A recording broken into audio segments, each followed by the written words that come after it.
Okay, I'll come closer to the mic. Now we go to the next target, which is the Bhavalpur training camp. Next slide, please.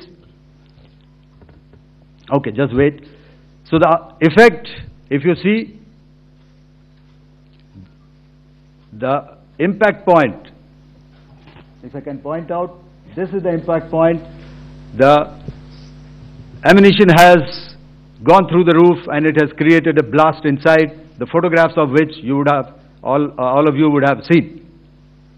And the red building, after that there was this double-story building. It has been completely decimated by precision targeting.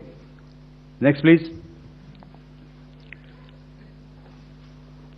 The target system which was in the north, a series of buildings. I will show you how it looked. Next.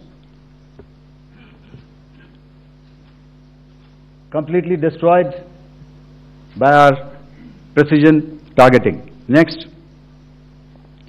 Now coming to Bhavalpur, this is the target complex that we are dealing with, a fairly large target complex. So we had to carefully choose the points that we needed to address, which were high value and which would meet our stated objectives of eliminating the terrorists. I would like to draw your attention to this red canopy, and in relation to that, I would cover the targets. One target system is a series of buildings here, other one here, and other one out here. Next slide, please.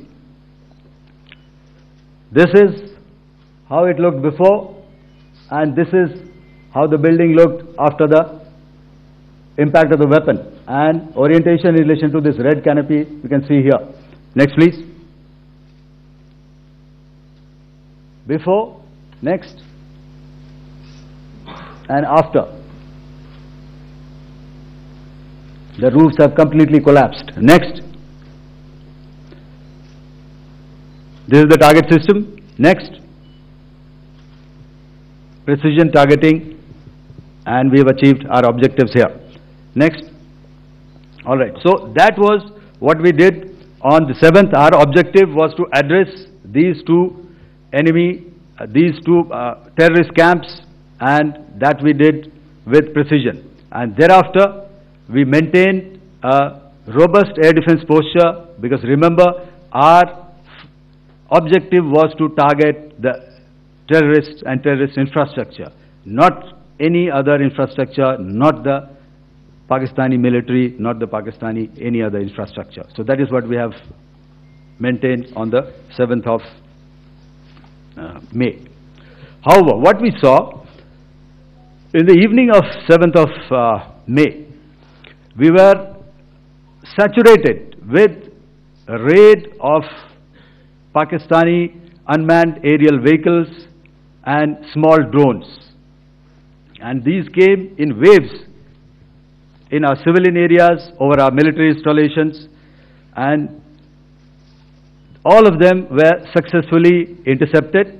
Few of them did manage to land. However, there was not much damage that they did. And we have our robust counter-US hard kill and soft kill systems which did the job. However, the difference here was that we had targeted the terrorists.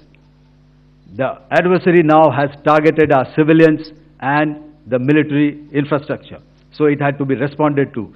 So in a quick and calibrated response, that very night, we struck their radar installations at Lahore and close to Gujranwala, the LYT installation, to indicate to him that we are ready, yet we do not want to escalate. Our fight was with the terrorists and not with the Pakistani military establishment.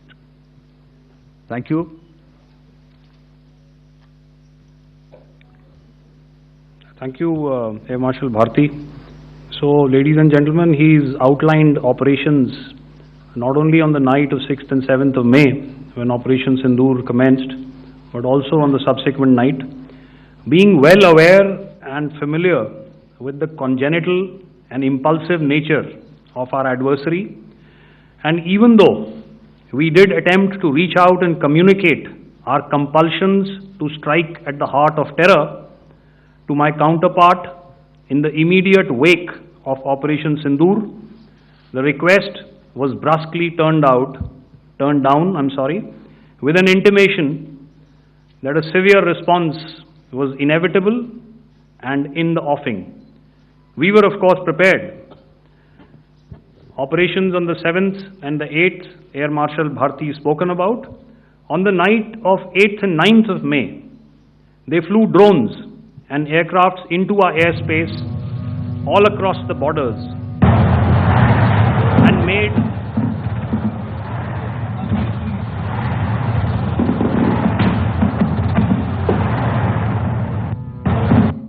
and made largely unsuccessful attempts to target numerous military infrastructure.